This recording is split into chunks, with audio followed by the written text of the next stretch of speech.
दोस्तों, अगर आपको स्टॉक मार्केट सीखना है तो Amazon पर जाकर आप हमारे बुक पढ़ सकते हैं या तो यूडेमी पे जाकर आप हमारे वीडियो कोर्सेज भी देख सकते हैं। Hello friends, welcome to our channel learn stock charts to earn. दोस्तों, आज के वीडियो में हम एक सिंपल सी इंट्राडे की ट्रेडिंग स्ट्रेटजी देखेंगे जिसमें हम इंडिकेटर्स का इस्तेमाल नहीं करने वाले।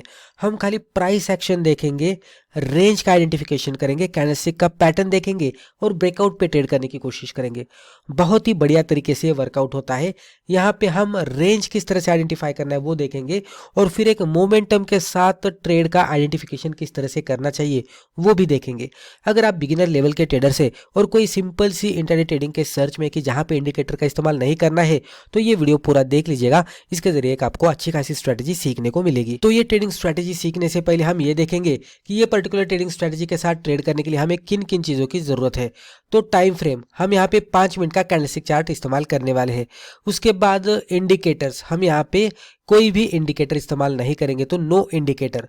उसके बाद रेंज आइडेंटिफिकेशन, हम यहाँ पे रेंज का आइडेंटिफिकेशन करने वाले हैं। तो आपको रेंज का आइडेंटिफिकेशन किस तरह से करना चाहिए उसके बारे में पता होना चाहिए। अगर नहीं है तो ये वीडियो आप देखिएगा, पूरा आपको पता लग जाएगा कि रेंज का आइडेंटिफिकेशन हम किस तरह से करते हैं।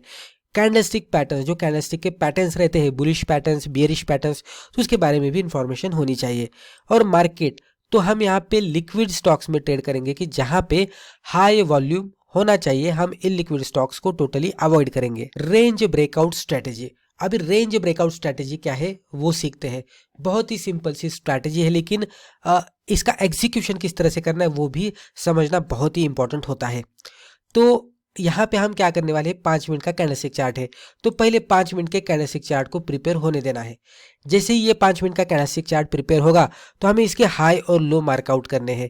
ये जो बेसिक 5 मिनट की, जो फर्स्ट 5 मिनट की ब्रेकआउट स्ट्रैटेजी होती है उसके जैसे ही स्ट्रैटेजी है, लेकिन इसमें हम थोड़ा सा चेंज एक्सपेक्ट करने वाले हैं। जब भी प्राइस एक्शन उस तरह की बनती है तो प्राइस एक्शन के हिसाब से भी मोमेंटम किस तरह से आइडेंटिफाई किया जाता है वो यहाँ पे हम समझ लेने की कोशिश करने वाले हैं। तो पहले 5 मिनट में इस तरह से कंसिडर करते हैं कि कुछ कैंडल्स प्रिपेयर होने के बाद कोई कैंडल ने हमें ऊपर के साइड में ब्रेकआउट दिया।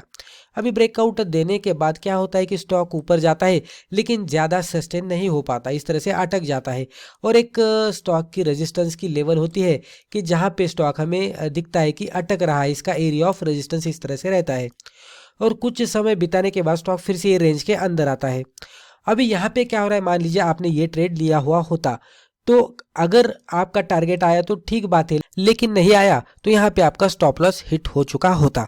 ठीक है, पहले ट्रेड का हमारा स्टॉप लॉस हिट हुआ, इस तरह से हम कंसिडर करते हैं। और यहाँ पे हमें यही स्टॉक को थोड़ा ट्रैक करते जाना है कि यहाँ पे संभावना ये भी होती है कि ये नीचे जाए और नीचे जाकर नीचे वाले कैंडल को, यानी कि नीचे वाले कैंडल के लो को, यहाँ पे ये जो कैंडल का लो है तो ये लो को ये ब्रेकआउट दे। तो जब भी ये कैंडल के लो को ये ब्रेकआउट देता है तो अब यहाँ पे एक बहुत ही बढ़िया अपॉर्चुनिटी हमें मिल रही है ट्रेडिंग की। क्योंकि यहाँ पे क्या हो रहा है कि फर्स्ट टाइम इसने ऊपर के साइड में ब्रेकआउट दिया था, लेकिन पूरी तरह से यहाँ पे एक स्ट्रॉन्ग रेजिस्टेंस यहाँ पे स्टॉक ने फेस किया, उसके वजह से इसको ब्रेकआउट देकर ऊपर के साइड में जाने को नहीं आया और वो इवन नीचे भी आया और स्टॉप लॉस भी हिट किया।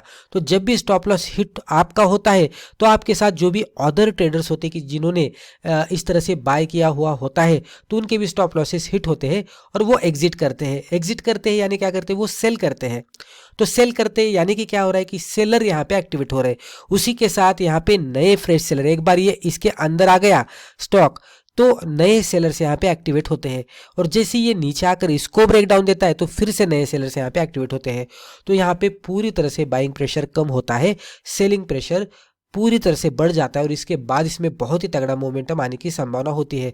तो जब भी फर्स्ट टाइम अगर हमारा स्टॉप लॉस हिट हो रहा है तो उसी दिन में अगर हमें सेकंड अपॉर्चुनिटी मिलती है तो डेफिनेटली इसको ट्रेड करना चाहिए, क्योंकि इस तरह की सिचुएशन में आपको मोर देन 1:2 आराम से रिटर्न मिलने की संभावना होती है, कभी कभी ज़्यादा भी मिलता है। तो पूरा प्रीवियस लॉस को ये कवर करता है और यहाँ पे बढ़िया सा प्रॉफिट भी देता है। ये किस तरह से होता है आगे जाकर हम एग्जाम्पल के जरिए देखेंगे। तो यहाँ पे आप देख सकते हैं हमने एग्जाम्पल ओपन किया है, यहाँ पे 5 मिनट का कैंडलस्टिक चार्ट हमने आपके सामने ओपन किया है। ये फर्स्ट 5 मिनट की कैंडल है, इसका मैं हाई लो इस तरह से मार्कआउट करता हूँ। तो ये हो गया हाई और ये हो गया लो। अभी आप देख लीजिएगा कि यहाँ पे सेम कॉन्सेप्ट जो भी हमने देखा था वही हमें प्राइसेस के जरिए, प्राइस एक्शन के जरिए यानी कि बनता हुआ दिखाए। सेम कॉन्सेप्ट आप देख सकते हैं। पहले 5 मिनट का ब्रेकआउट हुआ, उसके बाद धीरे धीरे प्राइसेस ऊपर जाने लगे, लेकिन ऊपर जाने के बाद स्टॉक को यहाँ पे एक रेजिस्टेंस मिला। आप देख सकते हैं ये कैंडल कोशिश की ब्रेक करने की, यहाँ पे ये 2 कैंडल ब्रेकआउट देने की कोशिश की है, लेकिन यहाँ पे भी आप देख सकते हैं जैसे कि ये रेजिस्टेंस इसने फेस किया, इसके बाद एक बड़ी सी बेरिश कैंडलस्टिक बन गई। तो इसका मतलब क्या हो रहा है कि यहाँ पे एक स्ट्रॉन्ग रेजिस्टेंस है और यहाँ पे ये रेजिस्टेंस को ब्रेकआउट देने के लिए स्टॉक को बहुत ही डिफिकल्टी हो रही है।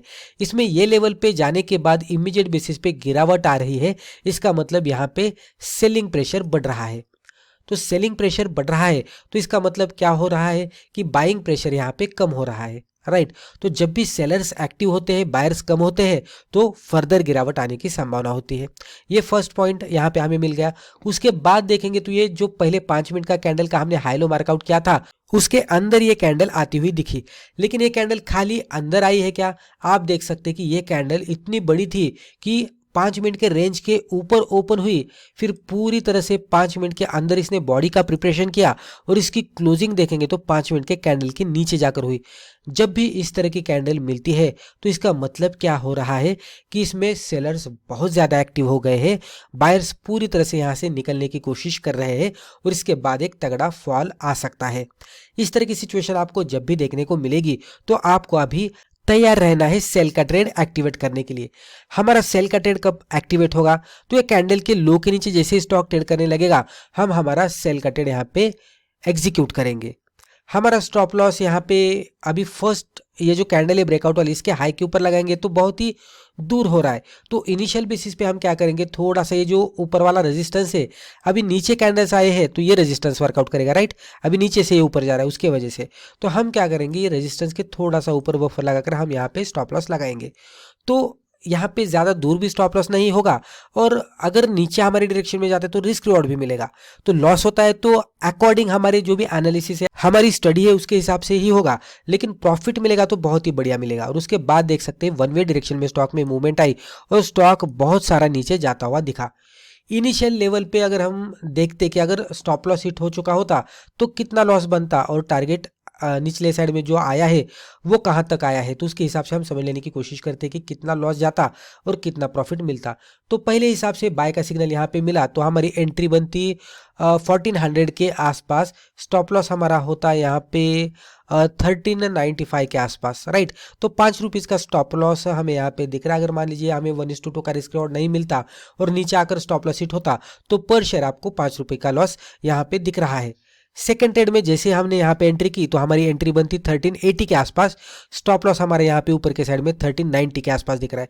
तो स्टॉप लॉस का दायरा यहाँ पे थोड़ा दूर दिख रहा है, लेकिन यहाँ पे जो मोमेंटम आया है उसके बाद जो स्टॉक ने मूवमेंट दी है वो लगभग अगर हम देखने की कोशिश करेंगे तो 1335 के आसपास मूवमेंट आती हुई दिखी है। तो आप देख सकते हैं कि इतने डिस्टेंस के बदले स्टॉप लॉस के एंट्री से हमें इतने डिस्टेंस का टारगेट मिला है एंट्री से, तो ये बहुत ही बढ़िया तरीके से वर्कआउट होता हुआ दिखा है। और आप देख सकते हैं कि 1380 पे हमने एंट्री की थी जो कि स्टॉक 1335 तक गया है। तो पर शेयर कितना यहाँ पे प्रॉफिट मिला है वो आप देख सकते हैं, इनटू अगर जितने भी आप क्वांटिटी लेते तो उतना प्रॉफिट आपको यहाँ पे मिलता और यहाँ पे पर शेयर खाली 5 रुपीज़ का ही लॉस जाता। तो कुल मिलाकर बहुत ही बढ़िया यहाँ पे हमें दोनों ट्रेड का कंसिडरेशन करके और इवन ब्रोकरेज भी माइनस करते हैं तो भी हमें यहाँ पे बहुत ही बढ़िया प्रॉफिट मिलता। तो इस तरह से जब भी फर्स्ट टाइम पे 5 मिनट का ब्रेकआउट होता है और वो फेल्योर होता है स्टॉप लॉस हिट होने के बाद, और सेकेंड टाइम जब भी इस तरह के बेरिश कैंडलस्टिक के साथ ब्रेकआउट मिलता है तो इस तरह की मूवमेंट आने की संभावना होती है और ये बहुत ही बढ़िया तरीके से वर्कआउट होता है। जैसे जैसे स्टॉक आपके डायरेक्शन में जाएगा वैसे वैसे आप इनिशियल स्टॉप लॉस शिफ्ट करते हैं निचले साइड में, तो क्या होता है कि ट्रेलिंग स्टॉप लॉस आप इस्तेमाल करेंगे तो लॉस कम होता जाएगा और प्रॉफिट लॉकिंग भी होती जाएगी। तो ट्रेलिंग का भी इस्तेमाल आप कर सकते हैं। अब कुछ इंपॉर्टेंट पॉइंट्स हम देखते हैं।